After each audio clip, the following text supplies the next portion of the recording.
Welcome to week 5 of HOS 121. Our topic this week is self and identity. This is the third of our 3 themes for HOS 121. So we're going to look at some concepts and theories this week that we will then look at in greater detail as we start looking at the different periods of the lifespan starting next week in week 6. And lecture 1 this week focuses on some key concepts and theories related to self and identity. So we start this week by looking at some key concepts and defining those key concepts related to self and identity. And then we will look at some different theories related to self and identity. There are many different terms and concepts that are used in social sciences to try to understand self and identity. And that's because if you think about it, self and identity are complex and they are in flux and undergoing change all the time. If you think about yourself, who you were in the past, who you would be in the future, there's a changing quality and there's a lot of complexity and lots of different layers. And so there's a lot of different terms that are used to explore this area of self and identity. So one category of types of terms that are used, one big concept, is the idea of personality. So personality is a set of enduring personal characteristics, and we'll come back to that. Identity is a self-definition or a sense of who you are, where you're going, and how you fit in society. So that's often how do you think about yourself or how you think others think about you, who you are as a person. And then the self is about characteristics that fit together to form you. Things like how you understand yourself, self-esteem, which is how you feel about yourself. We'll come back to that. And also self-concept. So how you would answer the question, who am I?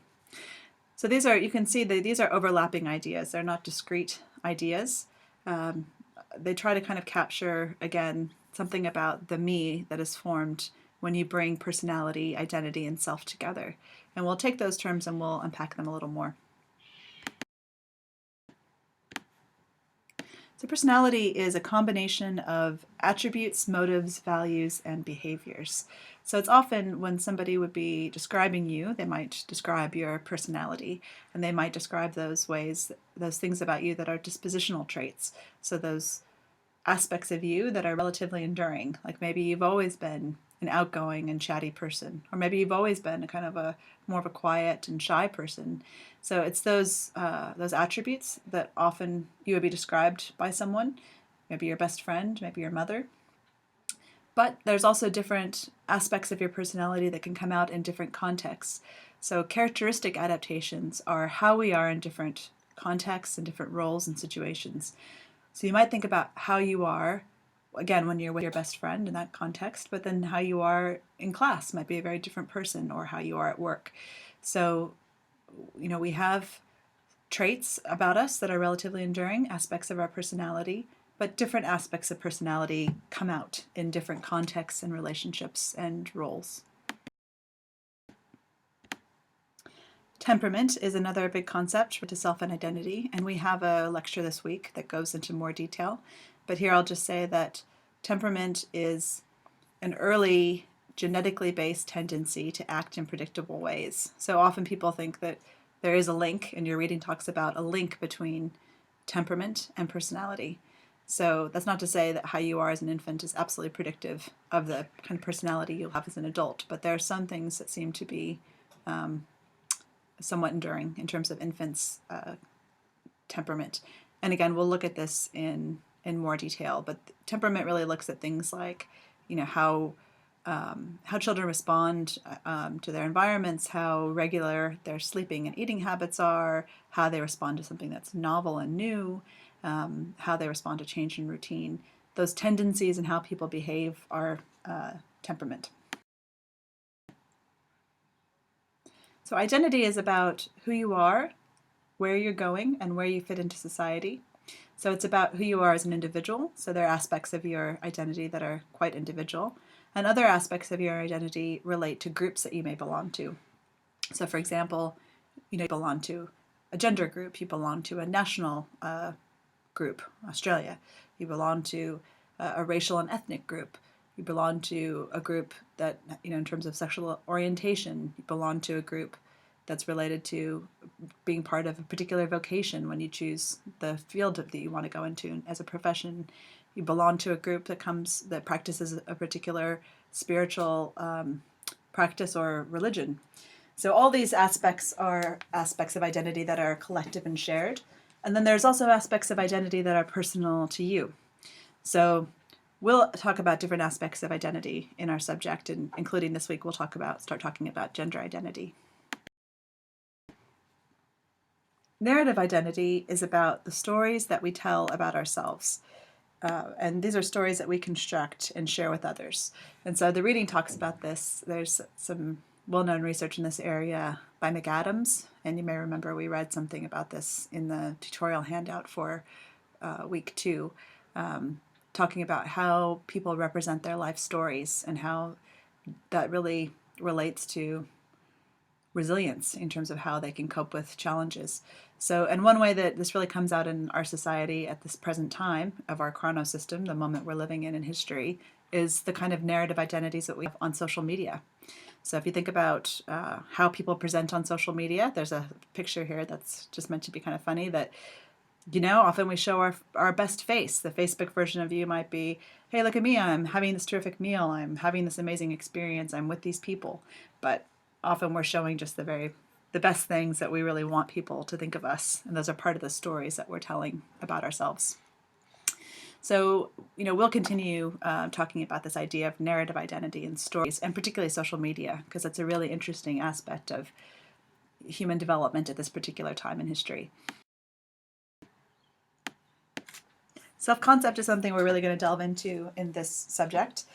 This week we're just looking at how we define self-concept, but then over the semester we'll see, particularly as we look at early childhood and middle childhood, how self-concept develops. So self-concept is about how you answer the question, who am I? It's about your awareness and your thoughts about yourself, how you would answer that question, who am I?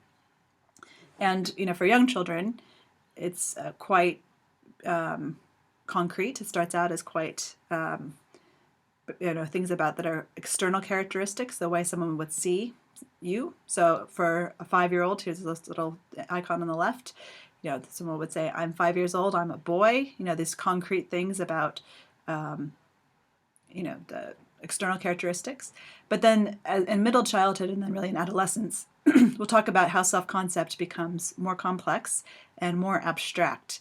So the way that people start to talk about categories that they fit into, aspects of their psychological selves, qualities that they have, skills that they have. So the icon on the left here is saying, I'm introverted at maths, I'm on the swim team, I like to do gaming, I want to be an engineer. So there's a lot of things in there about the present self and the future self. And those are aspects of self-concept as well. So real and possible selves are part of our self-concept. So they're things that the way that we perceive ourselves in terms of how we think we really are, and then also the idea of who we may become. So who we may become in the future, and those may be positive ideas, desired possible selves, or there may be things that we're afraid of becoming, ways that we don't want to go, ways that we don't want to emulate our parents, for example, or something that we've seen that people have done where we've seen that was a mistake. So you can have your real self is who you perceive yourself to be, and then it's also your possible selves are who you might become. And we're going to go into this more in this week's tutorial, as well as assessment 1C. Self-esteem answers another question, and this isn't about giving a bunch of adjectives, it's really about the feeling of how good am I? Do I feel that I'm good? Do I feel good about myself? Do I have high self-esteem or low self-esteem? So it's about how self-esteem is about how people evaluate themselves as positive or negative.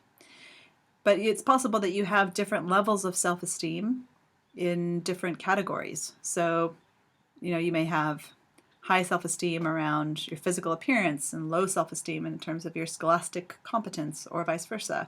So there are different aspects of the self and different ways you may feel about the self. And self-esteem is something, again, that we'll continue looking at. This came up in week 4 when we looked at different parenting styles. So as I mentioned in the third lecture for week 4, over and over, studies have found that there's a connection between having secure attachment and having parents with an authoritative parenting style and self-esteem. So you might think about, why would that be? We also talked about self-esteem as an outcome of socialization. Those messages that children get, that direct feedback that they get about themselves. So the kind of messages that children are getting, through a secure attachment and authoritative parenting, can be giving a message about valuing the child and conveying the worth of a child, for example.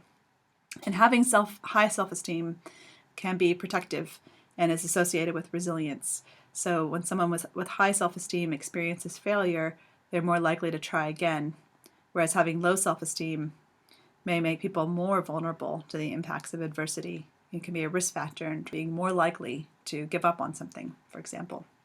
So we'll continue looking at self-esteem at different points in the lifespan. Now we're going to look at a few theories that are highlighted in your reading related to self, identity, and personality. And then we're going to move from this lecture into the second lecture, which looks at the Erikson's theory of psychosocial development, which is one of our primary theories for the semester.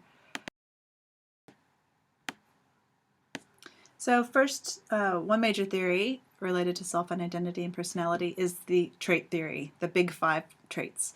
And this is related to personality, the concepts of personality, and about personality being, again, those broad dispositions and traits that tend to be about characteristic responses in terms of how people respond to their environments and to situations. And so I know that for most of you, you've taken Psych 101 last semester, and you did an assessment about the big 5 traits. So we're not focusing on that in this subject, since you've already covered that somewhat. But I just wanted to remind you, about the characteristics of the trait theory, about the big 5, and you can read about that in the Haas Reader. And especially if you didn't take Psych 101, it's a good thing to have a close look at.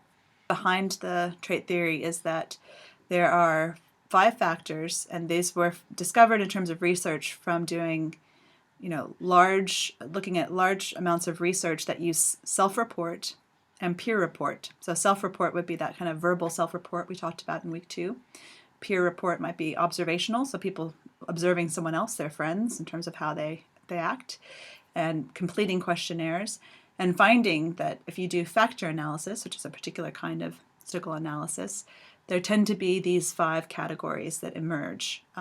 And people fall somewhere on a continuum in terms of where they fall on a continuum related to openness to experience, or a continuum about conscientiousness, which would be about being disciplined and organized, or being not so serious. So all of these different traits, they lie along a continuum, and they're with these key characteristics. And these traits have been found by research to be relatively stable, particularly in adulthood. So they're stable from the time of young adulthood. People tend to show stable personalities. And these also, research also suggests that this is somewhat heritable. So you may have a personality that's similar to your parents. Again, that would be the nature side, not just nurture. So there's some evidence that personality comes from both nature and nurture. Another theory that's described in your reading is social cognitive theory. So you may remember from week 2, when we talked about the major theories of human development, that I mentioned social cognitive theory. And it's associated with people like Bandura.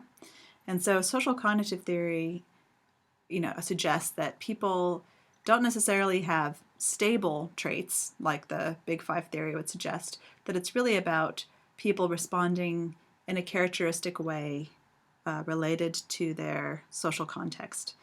So that when they're, in a particular social context, they have been, they're accustomed to that particular social context, and they consistently behave in a particular way in that context. And so it's about being in similar contexts, and the way that you have a consistency when you are in a particular context in terms of your behavior.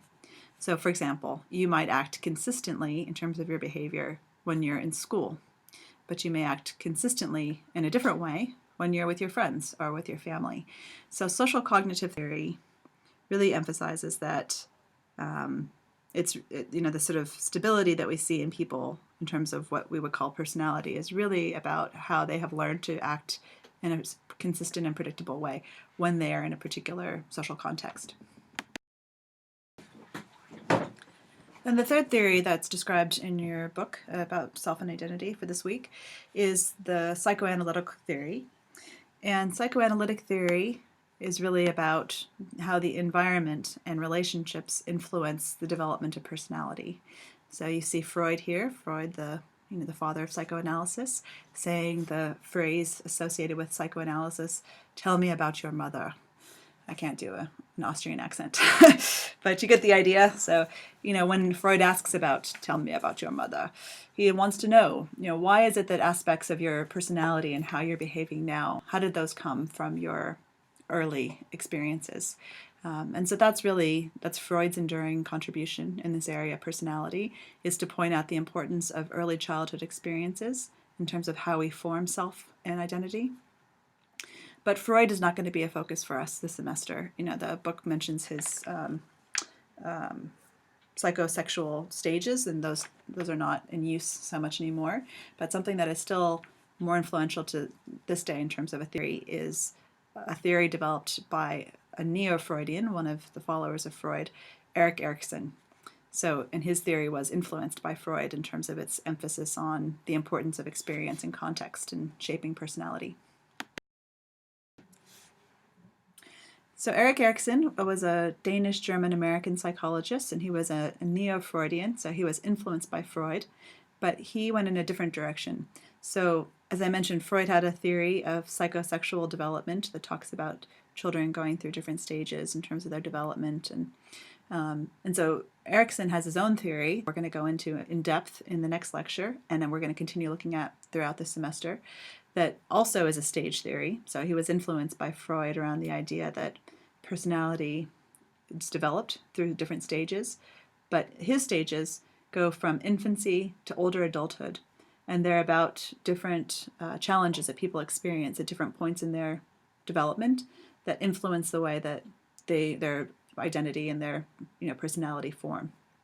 So he believed that development was lifelong, and it's not that, like the trait theory, that you develop your personality by young adulthood and then it's stable for most of the rest of your life. He really looked at how personalities unfold over the lifespan, and that development is a lifelong process. So we're going to pick up here in the next lecture, and we're going to look at Erikson's theory of psychosocial development.